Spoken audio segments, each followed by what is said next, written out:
So, welcome back on my channel Lightwave Guru. Yes, and today I'm proud and I have the permission to show uh, a thing I worked a year before with a company from Colombia in the United States. Yeah, there's a creative director is David Johnson, and David Johnson, by the way, I show a little bit from his own website. So if you want to buy very nice pictures, there mix it with reality, filmed material, real movie stuff, and tracking and embedded with 3D elements and 3D stuff. Yeah, buy it there. ABLE VFX. Yeah, he make crazy things and I love what he do. And this are light wafers, by the way, and that's all Lightwave. Yeah. So, and a year before, David give me a call and yeah, can you rig a hat for a project? And I think for myself, okay, show me the hat. And he showed me this hat. And we switch now, and I show first, and I set then also a link under the original movie in YouTube. It have now 250,000 views or something like that. I show us first, as preview, what the guys from ABLE VFX do with my rig. Then, yeah, so I rig a head, okay? So that's the thing. So I switch now the screen, and you can see on the left side that head, and on the right side the spot, yeah? So as first, let us make the audio to 0, and the thing is, I want only show that visual output. So we see a man that come out of here in the wood, and you see that man, and that is here, that lizard head. So, and we have some ways to rig it so that we can track that 3D head perfectly on the body from that artist here. And you see we have here some little close-ups, and you see here, for example, in that area, a special function from bullet deforming, yeah, soft body. And I must say, in the final, I see it today the first time, yeah. So I must say, oh, holy, that looks really, really cool. So, and that's Lightwave in the best way. And that was produced for the South Carolina Education Lottery from ABLE VFX, yeah. So in my little part was to build the setup for the head so that that lizard can speak with this other actor in that scene, yeah. And I must say, if you see it, David, wow, the shading and so, that's really brilliant. I love it. It looks really cool. I love it.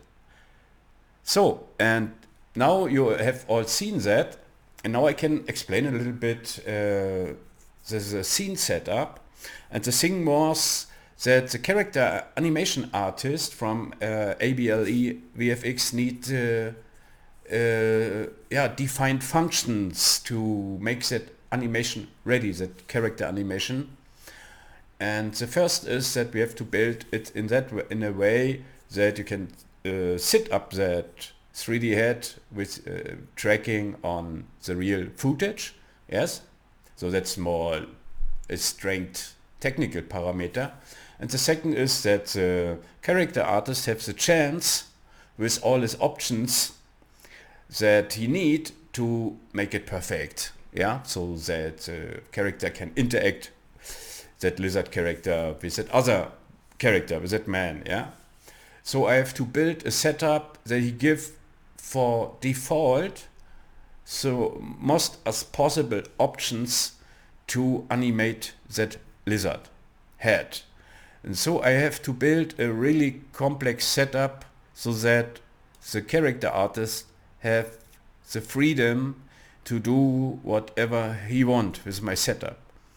So the thing is, if you character artist, you know that alone the bone weight and the weight maps in the character can help you to change the influence areas for the bone.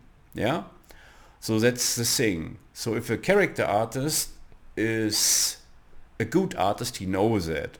So that means what I built up as a default setup so that the character artist can work and have all that options is defined with weight maps, yeah, and the influence from the bones for that weight maps. So that means that the character artist can then, after I build that basic setup here, so that he can work with that, can then change with the bone influence also little details in that model, yeah. But you have to build first basic in all what you need. So in the beginning, as I rig that head, I have no idea what's happened with it, let us call it hairs, for the lizard. So you see later in the final video, I link it under this video here, so you can see that in the final. You see that the hair is not really animated, but I don't know what the character artist have to do. So I built for that 32 hairs or what it is, or 38, I don't know, a master grab, yeah, and I tell that hair master grab it for animate all hairs at the same time. So if I animate that null object, you can see that all hairs are a little bit deforming and follow that master null, yeah, so that if you want dynamics in there, you can do it with that simple null object, yeah. So that's one from the options I built in, and I do it for myself that the character artist himself have the maximum of freedom if he want it. Yeah, so that means not that he need it and have to do it. That's not my job. My job is the technical direction in that case. Only to build that setup and give the character artist the support I can give him with my knowledge that he become all functions that he need to animate a character. A second thing that everybody must know if you build things like that is that you have a timetable and a budget. So you cannot do it in a way you have, for example, in a AAA movie, that you have months time to find out what's the best way and what I can do here, what I can do there, yeah. So you have some time, and you have to use the time in the best way that you have then in the end that really beautiful output. And I must say it one more time, also for the crew on ABLE VFX, I see it yesterday in the evening and this morning sometimes as a final a year later, and I must say I'm very proud that can do my little part, yeah. So, and that means that the character artist and the creative director David Johnson tell me what he need to animate it in the best way, so that he have all the options he needs that it works, yeah. For example, I have here a controller that's a chin controller, and it was defined before that the chin have only 10 degrees pitching, yeah. So I built in a 10 degrees pitching. That means if you now use that, you cannot pitch it more than 10 degrees. Yeah, you can see it here. That's the maximum and that's the minimum. And that make it for the character artist much more easy to work with that. Yeah, so you cannot put it here 90 degrees also, so that the character, that part from the character is destroyed. Yeah, so that's the reason you built in that locks, yeah. So, and is another thing, for example, is here if you want to animate the two eyes at the same time, you have that master controller, and you can see here also that little ones. So here you can animate the eyes if you click it for his alone, yeah. And that's the thing, if you build that kind of hierarchies for that kind of character, that the artist have this freedom he need. I also built in a slider. You see it here on the on that case on that place here, And I organized here with morph maps that he can animate the top lead from the left eye and from the right eye separate. Also, if you want to close the eyes in the same time and open it and so on. Yeah. So the same is for the down lead control right and left, so that he can use it for himself to animate that character. Also I built in here some more functions, so if you want to deform a little bit that part, yeah, of the character. And in the end I built in, so that the weights work here, some stabilizer and bones, so that I can influence here that area to define the weights and so. And I also built in that bone chain here, yeah, so that the character himself, if you animate it, can do things like that here, yeah. And that's all simple, organized with null objects, so that the character artist has the best chance to animate it with some simple handles. So, and that's a little bit the thing. Things like that, yeah, if you have a defined job, you cannot build with auto rigging tools. What you can do is use parts from auto rig tool to save some time. And that means, for example, the tongue here, so yet if the lizard open his mouth, for example, yeah, you can here also animate with that handle the tongue, yeah. So you can grab here the first one and move it, for example, or rotate it or something like that, yeah. So this here is a rotation handle, not for other functions, yeah. So that the character artist has the full control over the model. And to find out what a character artist he animates that need, yeah, you have to talk about it before. So you see here, and you can see it on the scene number, that I need 42 steps finally, yeah, to bring it down so that the character artist can work with it and use the time we have to make it ready. Yeah.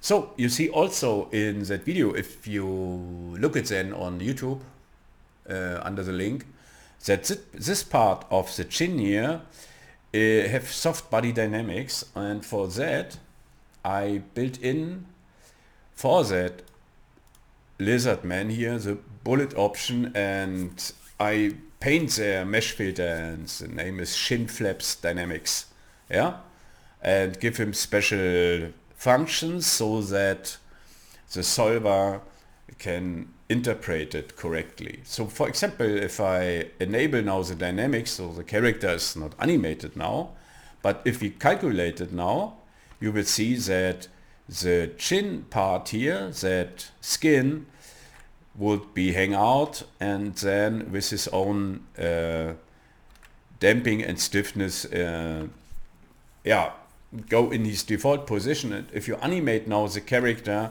the shin flap will follow in all directions. So you can see it really cool in the final if you see the close-ups. Yeah, and that was a little bit the thing that built in a way that it looks good, and we have dynamics in the face from that lizard. Yeah, so how you wonder in what way it would be realized. So in that case, it is not built with bones, and from hand animated, it's physical dynamics with mesh filter, chin flaps dynamics for that part. And I think you can see it in the best way if you or if we change quickly a look. Yeah, you see now here all that influenced areas I built in with hand painted weight maps, so that parts of the bones only react with parts from the polygons from that character. Yeah, so if you take a look here, yeah, so that's my painting. So, and now some in the end some tips if you build setups like this. So let us here go offline with the subdivisions, and I talk now a little bit about a thing I talk also about with the character animator. And the thing is that the poly flow from that character follow not really in that area here, yeah, in that area here the normal functions of that part, yeah. So the best way to modeling that kind of character is that polygons flowing the muscles, yeah. So if you have that muscle, yeah, muscle, so you have to build your polygon flow in that way. So that's here not the case. So that's straight ahead, model it out, I think from a box or something like that, yeah. And so I have to check out in what way I build here the influence areas for the weights, so that the bones works in the best way. So you want to say that if you modeling a character from the first moment on, you have to know, if you know in what way bones works, that you build the polyflow for the character in the best way, so that your rig later and your bones grab in the best way the mesh parts they define with your weight maps, yeah. So that's a little bit the thing that you learn not as first if you are a beginner. This you learn on the hard way with try and error if you have to rig something like that later. So if you have a perfect team setup, yeah, for things like that, then as first you talk with the modeler, yeah, and make it then ready that the modeler modeling the object in a way that the rigging artist then also have the chance to rig it in the best way. Sometimes is it the case, yeah, if you sit in the same room and do it, and otherwise if you work, for example, over the whole planet, so ABLE, VFX sit in Colombia, I sit here in Germany, so then yeah, you have to talk about it, and so that the client knows that, so that we have a little bit a restriction if you work with a model like that, yeah. So 80 minutes, if it's enough, it's only a little rig. And one more tip, some from the parts are Genoma defaults. Parts you can load in, for example, for the tongue I do that, yeah. Other parts I build up from zero, and you have to see if it works or not. Yeah, you have to do some try and error tasks. That's normal, and so I can only say to everybody, if you want to build a setup like this, take a deep breath, yeah, and never give up, yeah. So okay, would say, so I've now shown it, and you can see the video now on YouTube if you follow the link under that video. So would say Lightwave is everywhere and nobody knows that, and that's a little bit the secret of Lightwave, you know. So all the posers out there with this other software, yeah, are very loud, but nobody knows for what is it good for. And Lightwave still works and does his job in the background, and do it. And that's the reason that we say as Lightwavers, Lightwave is everywhere. So that is a little bit the secret, you know. And that's good so.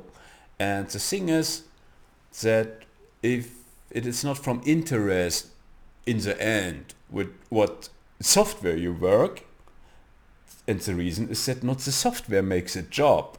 The job make the artist that works on a project. Yeah.